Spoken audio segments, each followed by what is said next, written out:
Chapitre 3. Je regrettais ma petite virée à Paris. Je n'avais pas eu le choix pourtant. Mademoiselle Pelletier avait haussé le ton et exigé une première version de mon roman. Jusque-là, j'avais toujours réussi à repousser l'échéance, prétextant une difficulté avec un personnage, un point d'intrigue à creuser ou quelques recherches à approfondir. Ce qui était faux, bien sûr. Je ne faisais jamais de recherche, et mes intrigues étaient aussi simples qu'un dessin d'enfant. La vérité était bien plus dramatique. Je n'avais rien à lui montrer. J'ai enfoui ma tête dans le gant de baseball et me suis repassé le film de notre rencontre. À peine 10 minutes, juste le temps pour mademoiselle Pelletier de m'annoncer que la direction se séparerait de moi si je ne leur fournissais pas un texte d'ici janvier.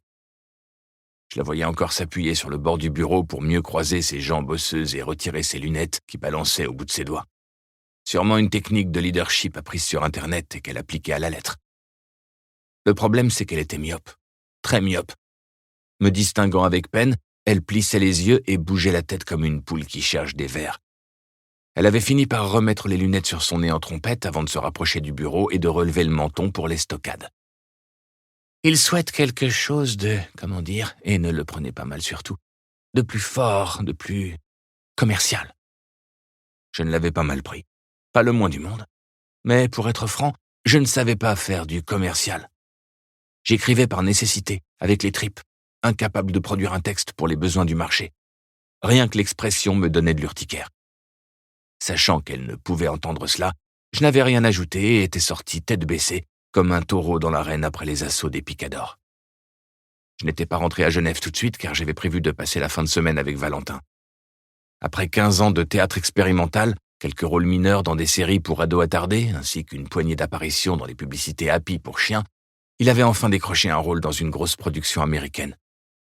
On avait fêté ensemble, écumant bar, boîte et cabaret, avant de terminer dimanche soir au train bleu de la gare de Lyon où on avait joué les prolongations jusqu'au départ du dernier TGV.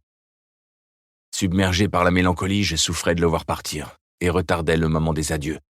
Je savais qu'une fois aux États-Unis, il voudrait y rester. Je connaissais ça. J'avais beaucoup d'amis qui avaient pris le large et disparu du radar, me laissant seul à Genève où, enfermé dans mon atelier prétentieux, je tournais en rond en quête du mot juste. L'écriture ou la vie? Si j'avais été honnête avec moi-même, j'aurais tout de suite vu que l'écriture polluait mon existence. Et ceci depuis longtemps. Pourtant, j'avais toujours refusé de choisir, adoptant la position de l'écrivain dans sa tour d'ivoire. Chez moi, l'action était mentale. Une apathie que Louise ne supportait pas et me reprochait avec véhémence. Elle n'était pas la seule. À chacune de mes visites, mademoiselle Pelletier me raillait en répétant que je souffrais d'inertie. Pour continuer à écouter ce livre audio gratuitement, cliquez sur le lien dans la description et vous pourrez l'écouter en entier sans frais grâce à l'essai de 30 jours d'Audible.